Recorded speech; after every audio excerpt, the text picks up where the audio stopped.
Hello, Fightful Faithful, and welcome to another episode of Sour Graps. I'm your host, Alex Pulowski. Everything sucks. Well, I mean, Christmas doesn't suck. I really like Christmas, but but everything sucks. As we always say on the show, everything sucks. Even the stuff that's good sucks.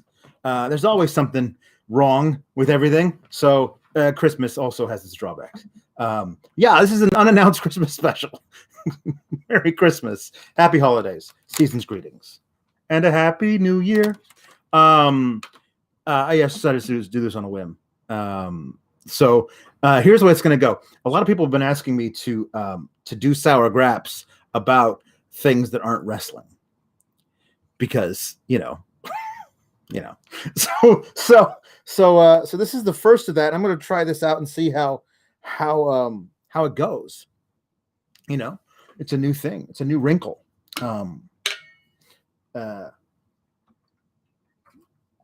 So we'll see. I'm going to roast the fuck out of some Christmas carols, some classic Christmas songs. The lyrics are bad. And I've often thought that for a long time. Every time I hear something come on the radio around this time of year, I'll be like, no, that doesn't make sense. It's bad. And so I jotted down some stuff from memory about certain lyrics, and we're gonna tear that shit apart. And then I'm gonna do something else, a little special thing. At the end, we'll see how long that lasts. It's going to be a short little episode. Don't worry, you'll get your regular Sour Graps thing tomorrow. I'm going to sit here with everybody from Fightful. We'll do our Christmas, stream thing, which you should all come back here for tomorrow night at 9 p.m. Eastern. And sit with us. We'll talk about stuff. I don't know what. Sean will be in charge of it. We'll all be there just, shooting the shit. Like you get to basically be a fly on the wall at the Fightful holiday party if there was one. I'm not sure if anybody's going to be drunk on rum toddies. No, I'm kidding. I don't drink anymore. But it'll be fun. And then after that, I'll do the normal Tuesday Sour Graps, because ooh boy was Raw a shit show. So we'll talk about that. Don't worry. But this is a little bonus episode because I love the Fightful Faithful. So here goes, as they say, nothing.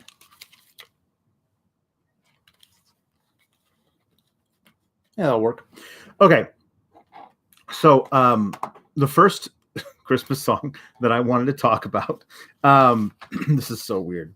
Do you know the song? And I don't even know who does it, but everybody knows the song. They play it all the time.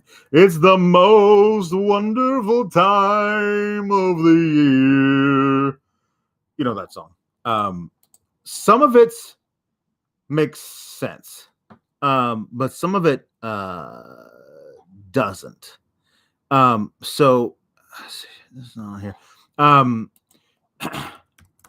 had this little website up that has all the lyrics of the biggest Christmas songs, but not that one for some reason. So here we go. All right, here we go. So you know the song, right? It's the most wonderful time of the year with kings jingle belling and everyone telling you be of good cheer. It's the most wonderful time of the year, blah, blah, blah. So we get through that one. We go through the next one. Okay, here we go.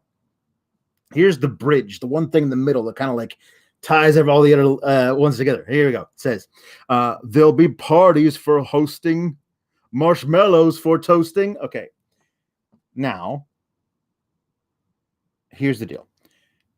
I suppose you could toast marshmallows like in the fireplace. Like, I suppose you could do that. I've never done that before. I suppose that's literally a thing you could do.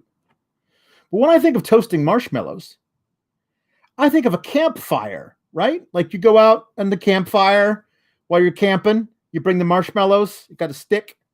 Maybe one of those fancy metal marshmallow skewers. We had one of those when I was a kid. It was a long metal stick, and it came out to a little fork with two spots, so you could put 2 marshmallows on it. And then you held it out over the fire, and there was a little crank that you could turn the marshmallows so they could cook evenly. And you had to do 2 at once because in case you had 2 kids, you could never, like my brother and I, like we had to both get a marshmallow at the same time. My little brother insisted on toasting them himself, but they always caught on fire and he threw a fit. Because you got like a black shell of the marshmallow, and then the inside was just ooey gooey and everything. Anyway, what am I talking about? Right, Christmas songs. So this guy says, Andy Williams, singer of this song, he says, there'll be parties for hosting, marshmallows for toasting, and I think, Andy, I think you've confused Christmas with camping. And here's how I know that, right? He says, there'll be parties for hosting, marshmallows for toasting, and caroling out in the snow. And this is where he goes off the rails, people. There'll be scary ghost stories. What? Wait a minute. What? Scary ghost stories? That's Halloween, man. Or, as we've established, things you do around a campfire. A, toast marshmallows. B, tell ghost stories. Ghost stories? Who's telling ghost stories at Christmas? But this is what he also says. There'll be scary ghost stories and tales of the glories of Christmases long, long ago.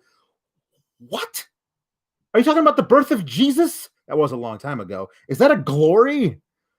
Are we talking about like things that happened to your Uncle Tom when he had to change a tire? Was that a glory of Christmas? What's scary ghost? What's a scary ghost story that you tell at Christmas? Oh, Jacob Marley, probably, right? Like, I suppose.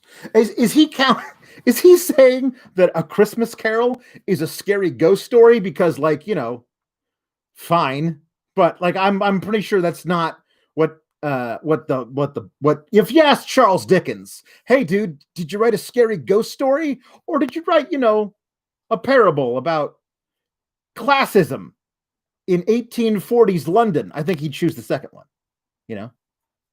I'm just saying. Yeah. So that's the first one.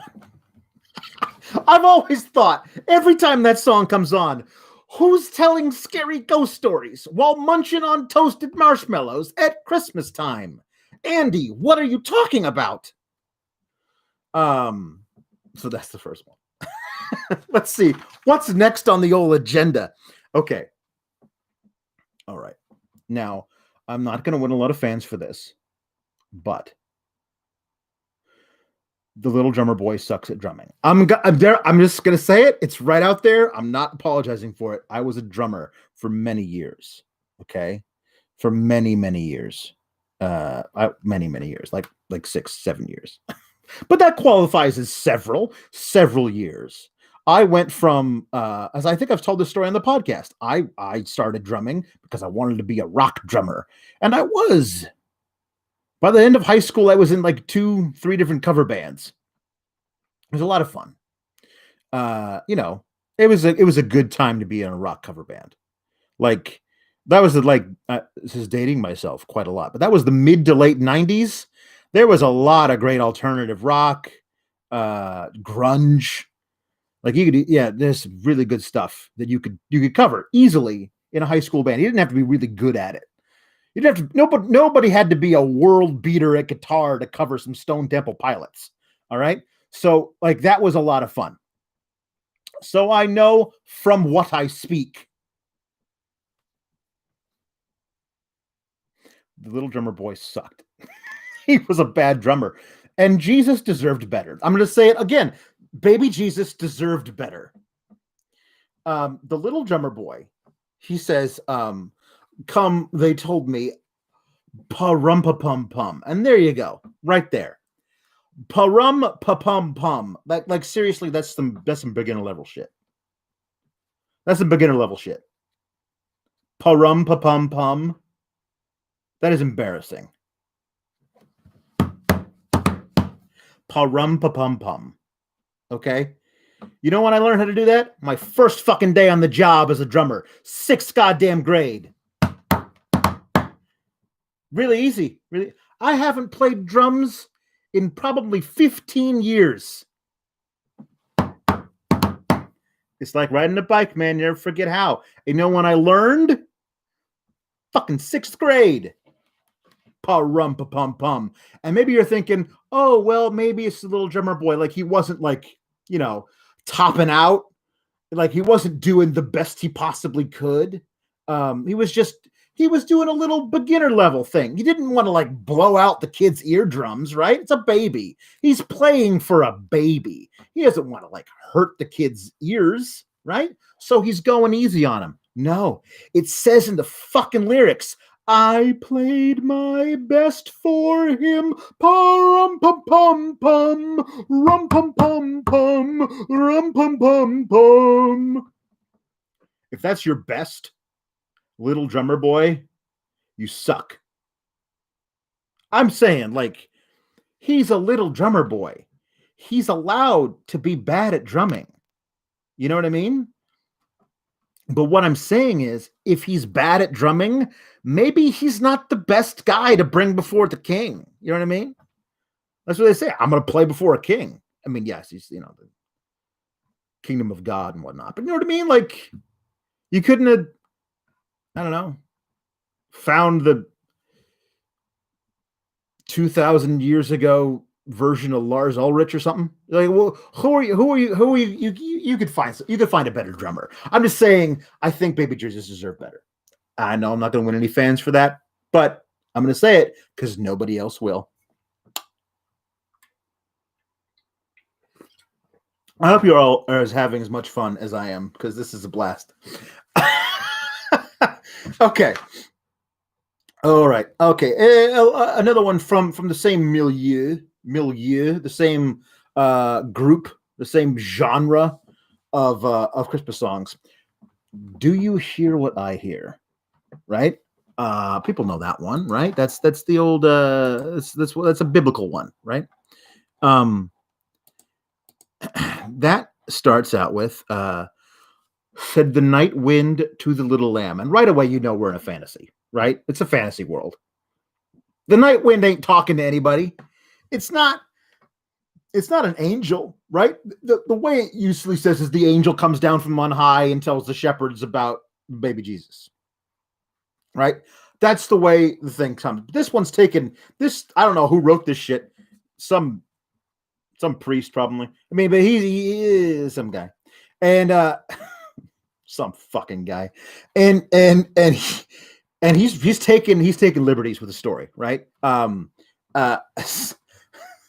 He said the night wind to the little lamb. By the way, I don't even know. Like, if the night wind could talk, why would the little lamb be able to understand it? I mean, again, we're living in a fantasy world, you know, of Christmas stars and immaculate conceptions. Ooh, fairies and elves.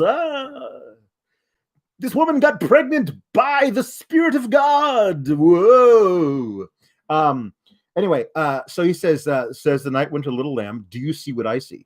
Way up in the sky, little lamb.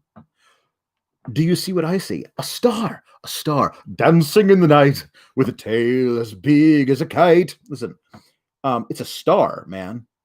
It's a fucking star. Do you know how big a star is? This is the thing. The guy who wrote this fucking thing had no idea how big a star is. He thought a star was this big, that there's a specks of dust up in the sky, because he didn't know science.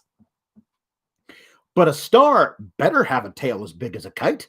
It's a fucking massive thing. Our sun is a star. It's a fucking giant ball. It's huge. Every other thing in the solar system could fit inside the sun, and there'd be room left over. It better have a tail as big as a kite. This is the biggest fucking kite ever. Winning some competitions down at the kite festival. Those are fun to go to. I never have ever done that, but I do like to go fly a kite occasionally. It's fun. It's relaxing. Stand out there in a field with the wind blowing around you, just alone with your thoughts. And ironically enough, me being alone with my thoughts is how I come up with a lot of this shit. And it just sticks up there. Long division, gone. Just floated out of my brain years ago. I'll never get that shit back. But every day I'm out there just doing whatever. Taking a walk, and all of a sudden, hey, there's a weird lyric in this Christmas song. Maybe you should do it for your podcast. I have a sickness. So here's the deal. Here's the next thing that happens, and do you hear what I hear? Said the little lamb to the shepherd boy, do you hear what I hear? Ringing through the sky, shepherd boy, do you hear what I hear? And the shepherd boy at this fucking time goes, oh my God, the devil is talking to me. Like, I don't know, like pre-Christ, because this is technically pre-Christ, right? We don't know. Nobody knows at this time, really, that the baby in the manger behind the inn in Bethlehem, nobody really knows yet that he's the Son of God. So it's really pre-Christ, right? Did they like fear the devil coming to speak to him via animals? I know it was a big thing, you know, in the centuries post-Christ. Was, oh my God, this goat can talk to me. It must be the devil himself. I shall cut off its head and then boil my eyes because I have looked upon Satan. Some shit like that. So I don't know if the shepherd boy had been tripping on mushrooms or whatever, but when the little lamb comes up to him and says, hey kid, do you hear what I hear? There's a song ringing through the night. I think that shepherd boy might have lost his mind. I'm just saying, it's a weird. Again, we're living in a fantasy world of fairies and elves and immaculate conceptions. So it's possible that this little boy talks to lambs all the time. All the barnyard animals, goats, chickens, cows, horses. You know, all of them. So anyway, the next lyric. The next one goes night wind to little lamb to shepherd boy, and then with does nothing, nothing in between. Straight from little lamb to shepherd boy to mighty king. And here's what I want to know. How many middlemen and different steps did he have to go through before he got to mighty king? I mean, for the sake of brevity, which again is not my strong suit. I thought this was going to be a really short podcast. I thought it was going to be done by now, but I just can't stop talking. It's my sickness. For the sake of brevity, you'd take out all the other steps, but there's got to be other parts of this story that exist. Said the little lamb to the shepherd boy. Said the shepherd boy to his dad, right? Hey, Dad, the lamb told me that there's a song high above the trees with a voice as big as the sea. And the lamb told me that the night wind told him that there was a star dancing in the night with a tail as big as a kite. So I guess the lamb is telling me that I'm supposed to go talk to the king. And at that point, the dad says, "What are you talking about? You're crazy. Do we have to talk? Do we have to go see the doctor again about your weird night terrors that you've been having? That was a dream, kid. Like, you didn't actually talk to a lamb." And then the lamb comes up to the dad and says, "No, I fucking did talk to him. Yeah, and the night wind talked to me. I know that's weird, but I vouch for him. Like, yeah, I did tell him about the song high above the trees with a voice as big as the sea. I told him about it. So we should probably talk to the king." And the dad, of course, thinks he's losing his mind. Maybe, I don't know, the mead he's been putting away pretty hard that night. And so he sleeps it off, wakes up, and the lamb can still talk. So he says, "I guess we better go see the king." But the thing is, the dad takes the son and the lamb, because the lamb is the lamb is your ticket in. Like, once everybody else can see the lamb can talk, then I guess, well, the king's going to want to see this, right? So he goes and said the boy's father to the king's guard, you should let me in now because I got this lamb and we're supposed to talk to the king. And the king's guard is like, you're lucky I don't chop off your head with my halberd. Like, what are you talking about? See the king. And then they're like, here's a lamb that can talk. And like, oh fuck, we better go see the king. Said the king's guard to his boss. The king's got to see this talking lamb. And the king's guard's boss, the captain of the guard, is like, what are you talking about, talking lamb? And the talking lamb's like, yo, over here, buddy. Said the captain of the guard to the king's head advisor. I know this is going to sound crazy, but there's a lamb that could talk. And I think the king should see it. There's something about a song, High Above the Trees, voice as big as the sea, and a night wind. The night wind told the lamb that there's a star dancing in the night. It's got a really long tail, big as a kite. The lamb says the tail's as big as a kite. This is something that the king should deal with. Said the king's top advisor to the mighty king. I think we should talk. You should talk to this boy, because believe me, you're going to want to hear this. All right. You know what? If I'm wrong, you can chop my head off, because you got to hear this. And then at that point, and only at that point, does the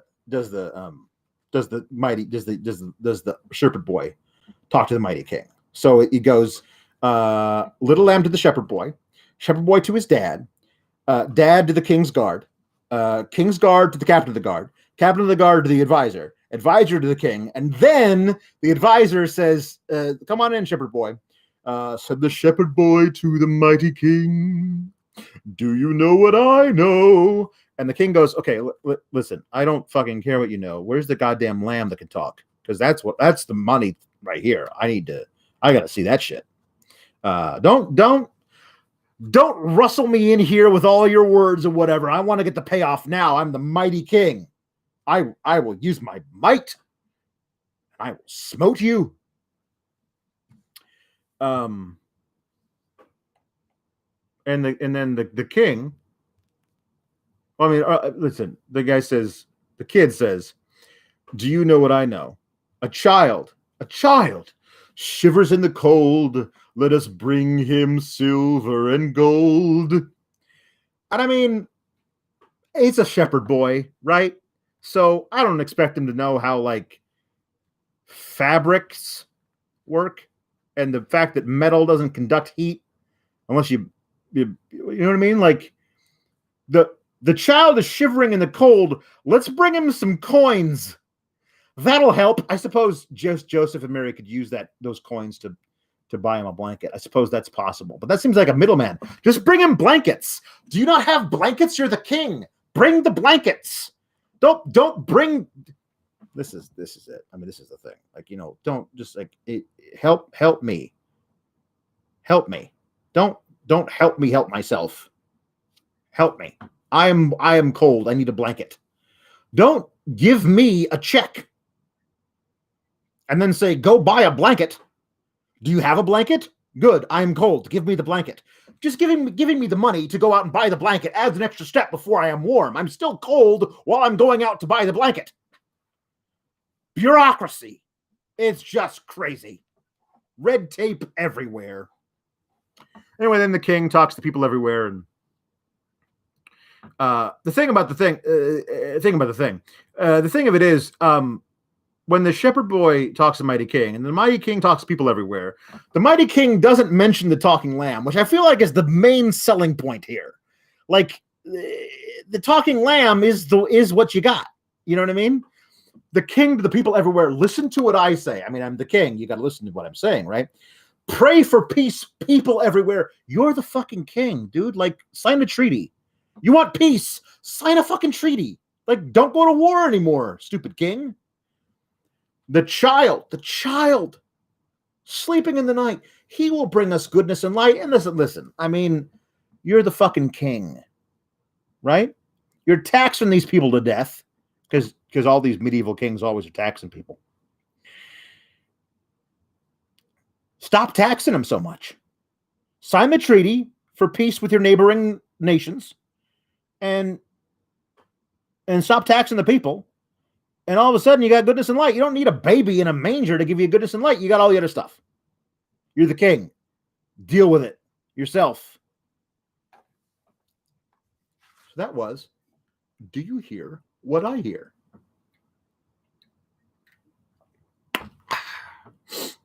All right, we did that one again. Okay. This was not actually a dissection of the song, because I love the song. It's the Grinch song. You know, the one that Sean, hi Sean, the one that Sean aped when he did his Denise spoof. You know, you're a mean one, Miss Denise, and Mr. Grinch, right? Here's the deal. I love the song. It's a great song. Fucking classic. Great lyrics. Do you know the name of the dude who sang the song on the original Grinch Christmas special? I'm going to tell you, and it's going to blow your fucking mind. His name, an actual person who lived not too long ago, had the name Thurl Ravenscroft. Like, what? That's a Harry Potter character.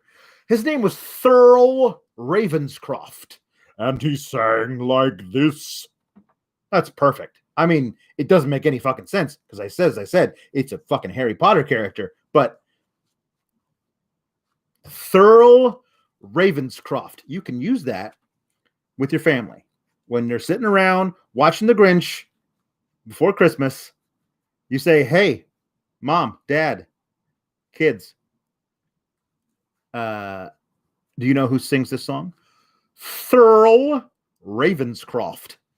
What a fantastic bit of trivia. All right. There are a few more, but again, in the interest of brevity, I'm just going to go through them real quick. And then I got one more to do at the end here. I'm pretty sure. Yep. Feliz Navidad. True repetitive. I'm going to sing you the entire song. Feliz Navidad. Do, do, do, do, do, do. Feliz Navidad. Do, do, do, do, do, do. Feliz Navidad. Prospero año y felicidad. And then, in English, I want to wish you a Merry Christmas. I want to wish you a Merry Christmas. I want to wish you a Merry Christmas from the bottom of my heart. I want to wish you a Merry Christmas. I want to wish you a Merry Christmas. I want to wish you a Merry Christmas from the bottom of my heart. And then it starts again. And it does that like 3 times. And that's it. The guy says, Merry Christmas in Spanish. And then he says, Happy New Year and felicities, happiness. And then he says it in English. And that's it. And that's the whole song. And it's not a short song, because they do the whole damn thing like 3 times. And it's just over and over and over again with the same thing. Like that's it. Like, and that thing has sold millions of copies. It's played ad nauseum over and over again, 50 years after it was recorded. It's like 17 words long. That's the whole lyrics. Reminds me of WWE booking. They did the same thing over and over and over and over and over again, and everyone will just accept it. So that's too repetitive. Grandma got run over by a reindeer. Hillbilly trash. Christmas shoes. Cloying, manipulative drivel. All right, let's get to the main event here. I want to make sure I'm doing this right. I want to make sure I'm giving credit to the right person here. Okay. All right.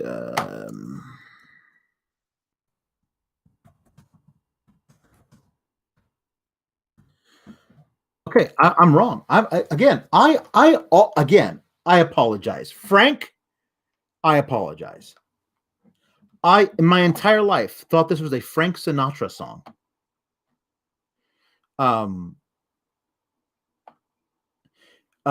It is another Andy Williams tune. Remember Andy Williams with the old with the ghost stories?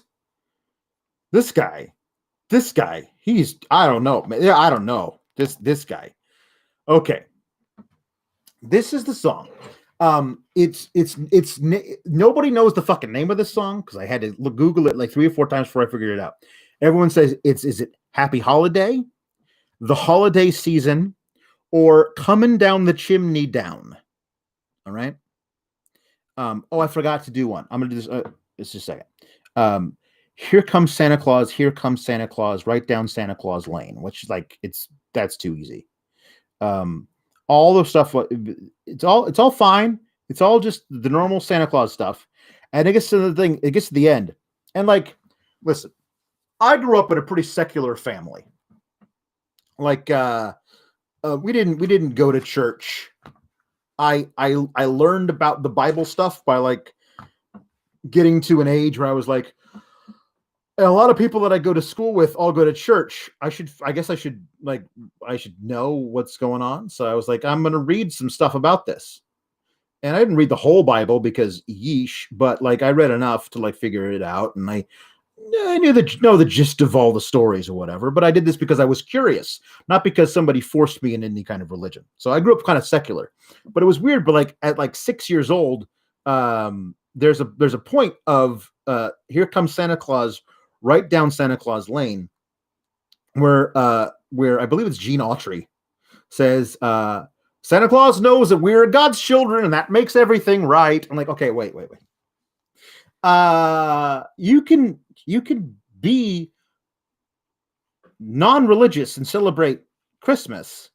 It's a secular thing all over the world. Like you can celebrate the Christmas part of it as like Jesus's birth or whatever. And that's a good reason. Like you should know tis the reason for the season, but you can also celebrate Santa Claus and not be like super into religion or whatever. So it's just weird to like have a song entirely about Santa, who's a wonderful figure, but not like closely related to the whole Jesus deal. And all of a sudden you got some guy got a shoehorn the Jesus in there. Santa Claus knows that we're God's children. That makes everything right. If we weren't God's children, like if we weren't Christians, it would be wrong.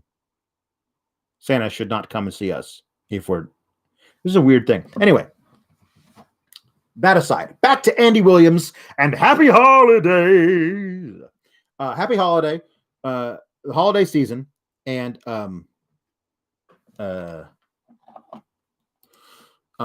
Down the Chimney Down. Like it's a song like it's on in the background, everyone hears it.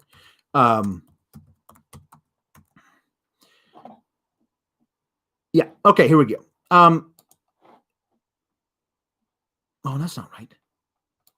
Hold on. Yeah, here we go.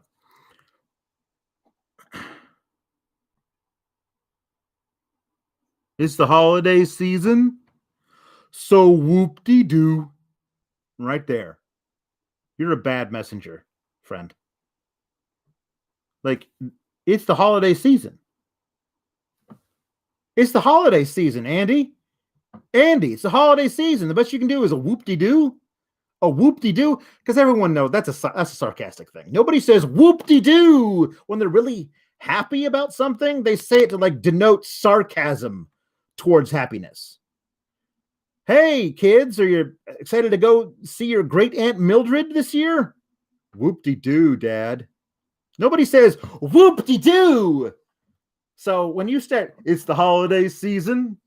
So whoop-de-doo.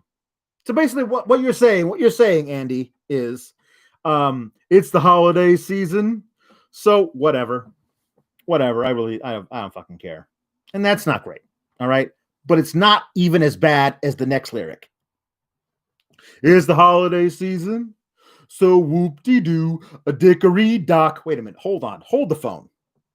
Andrew, buddy. A dickory-dock? Like hickory-dickory-dock? The mouse ran up the clock. The clock struck 1. The mouse came down. Hickory-dickory-dock. That's the nursery rhyme. We're adding the nursery rhyme hickory-dickory-dock in here for no reason. Oh, unless you've got a really, really great lyric, right? That rhymes with dock. That you gotta get it in there, and you had to figure out a way to put the dickory dock in there. Like something's got to rhyme with it. and I can't think of anything else. We're going to put Dickory Dock in here. I'll fix it later. I'll fix it in post. Don't worry about it. What's the big lyric that you had to get in there to make sure? Okay, so it's the holiday season, so whoop-de-doo, a Dickory Dock. Don't forget to hang up your sock. What am I? Hold on. Hang up your sock? Who says that? Who says hang up your sock? Are you talking about stockings? Stockings hung by the chimney with care in hopes that St. Nicholas soon would be there? Hang up your sock? What is that? That's the thing you had to include, so you had to rhyme it with Dickory Dock? That's ridiculous. Nobody says hang up your sock. It's a stocking. Hang up your sock. And it gets weirder. So whoop-de-doo, a Dickory Dock. Don't forget to hang up your sock, because just exactly at 12 o'clock, he'll be coming down the chimney down. Okay. Andy. Is that what happens? It just exactly at 12 o'clock, he comes down the chimney? How can that be possible? At every house all over the world, he comes down the chimney at 12. Okay, I admit, I am not familiar with the actual magic of it. I know it's true. Kids, Santa Claus does exist, and he's coming on Friday. Also, kids, you have terrible parents. Why are they letting you listen to this? I say so many curse words. I'm on the naughty list. I'm getting a big old fat lump of coal in my sock, apparently, this year. So don't be like Uncle Alex. Uncle Alex says some really naughty words, so don't say them. Okay? And talk to your parents about maybe not letting you listen to this song, to this podcast. Anyway. This song, neither is a terrible song. Is it your contention, Andy, that the magic is that exactly 12 midnight on Christmas Eve, when Christmas Eve switches from Christmas Eve to Christmas, right? The stroke of midnight, that Santa splits himself into a billion, more than that now, several billion different Santas.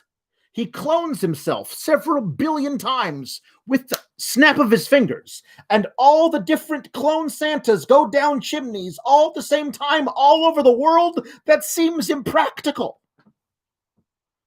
Also, I don't think it's canonical. I've never heard that before. It's an interesting theory. I mean, I suppose it's all magic, right? So it's possible. But just exactly at 12 o'clock, I don't even know where you get that from. Oh my God, are you thinking of the pumpkin for Cinderella, where her carriage turns back into a pumpkin at the stroke of midnight? See, I think I'm realizing what's your deal, Andy. I think I'm realizing what your deal is. I do. You were confused. You're confused. Like you were thinking that, like, before in the other song, you were thinking that it was a campfire.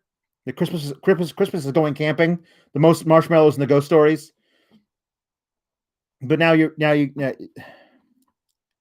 the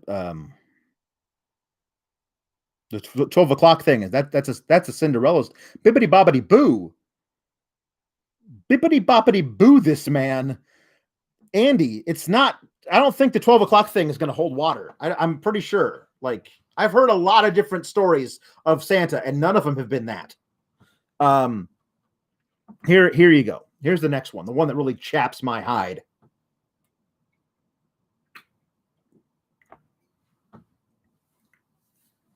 Next lyric. He'll have a big fat pack upon his back, and lots of goodies for you and for me. We're good so far. So leave a peppermint stick for old Saint Nick hanging from the Christmas tree. Okay. Andy, where are you getting your information from, buddy? A peppermint stick for old Saint Nick? Again, it rhymes, and I'm going to give you a little bit of leeway for this, but cookies, man! Cookies are the generally agreed upon snack for the fat man. For this fat man, too, I love cookies. Santa loves cookies. You leave out cookies for Santa. Everybody knows this. Why are you telling people to leave peppermint sticks out? Cookies and milk, right? If you don't have any milk, just the cookies is fine, but there's got to be cookies and milk. Maybe a carrot for Rudolph. We're going to get, well, I don't want to mix songs.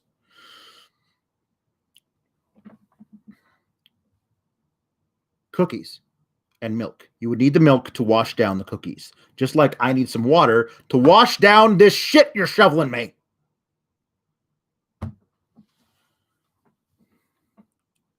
Cookies, not a peppermint stick. And while we're on the subject of peppermint sticks, what is a peppermint stick? Especially one that is in the shape of something you could hang on a Christmas tree. Are you talking about a candy cane, Andy? Are you talking about a candy cane? If it's talking about a candy cane, just say candy cane. I'm so angry with you, Andy. If you weren't dead already, I'd kill you, Andy. Leave a peppermint stick for old Saint Nick.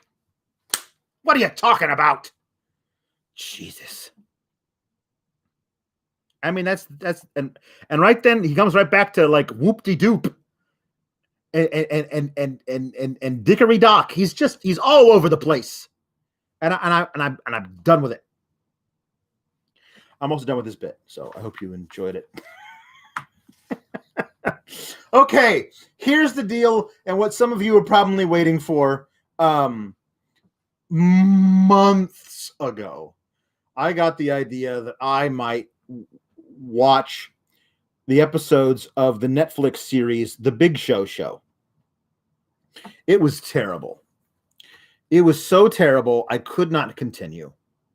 I watched the premiere and did a review of it, and then I did a watch along of episode 2, where I watched it in real time and allowed you to queue up your Netflix as well and watch along. And then I would pause it and tell you to pause it so I could make jokes about how terrible it was. It was so terrible, so soul-crushingly awful that I never watched the rest of the series. And it was so bad, in fact, that Netflix didn't renew it. They didn't give it another season. But apparently the people who work on the Big Show show expected to get another season because they made, shot, and now released a Christmas special.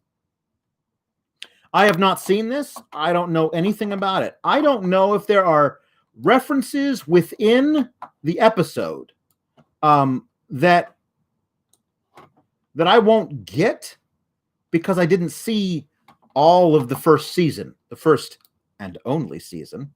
But I'm just gonna hit play on this thing, and then and the deal is that I'm going to watch it and make fun of it for as long as I can, until it becomes so unbearable that I have to turn it off. And fair warning, that may happen quickly. But this will be the last thing we do for the episode. So I want to say to those of you who don't wish to do a watch along of the Big Show show, perhaps you don't have Netflix or you do have good taste. I'm going to say Merry Christmas and Happy Holidays to all the Fightful faithful. It's a privilege to be able to do this stupid fucking show for all of you, and a lot of you have reached out to me and told me how much you love it, and that it means the world to me. I obviously couldn't do the show for nobody. I guess I technically could, but it's amazing how many people love the show, and that is awesome. And I'm going to keep doing it until Sean doesn't let me anymore. So maybe we'll do more of these where I don't talk about wrestling, but instead I talk about other things. we'll see how this goes. But I just wanted to do a little impromptu Christmas gift for the Fightful Faithful. Love you guys. So anybody who doesn't want to stick around for this watch along, via con Dios. Here we go. I'm gonna push play on this thing. You can pause my podcast, get your own Netflix thing all queued up, and we're gonna push play on this episode in oh no, it's buffering. It's buffering, guys. It's buffering. Maybe. Oh, here we go. All right, here we go. Here, it's starting. So push play. Here we go. Netflix logo. A Netflix original series. Here we go.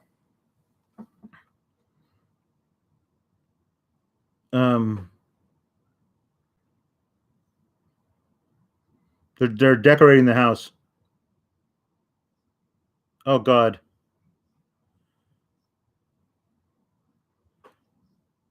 The Big Show loves Christmas.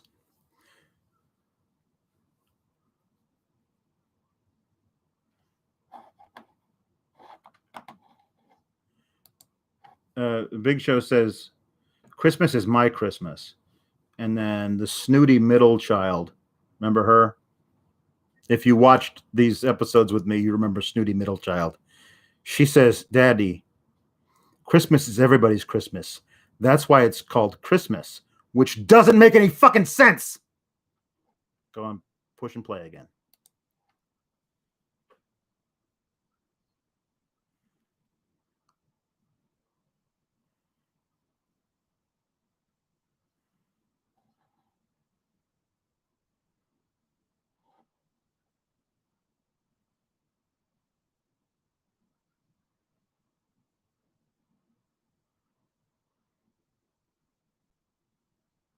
This is so bad. I'm sorry.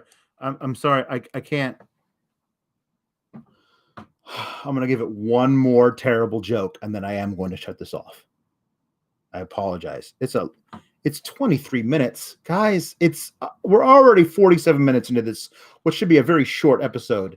I'm going to give it one more bad joke, and then after the next bad joke, I am going to just say goodbye and shut off the stream. And I'll talk to you on the next episode, okay? So, again, we're going to push play, and after the next bad joke, I'm just going to say goodbye, and we'll see you later, okay? All right, here we go.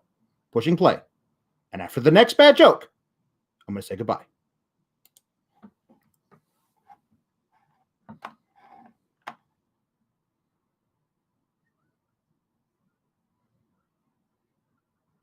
Goodbye.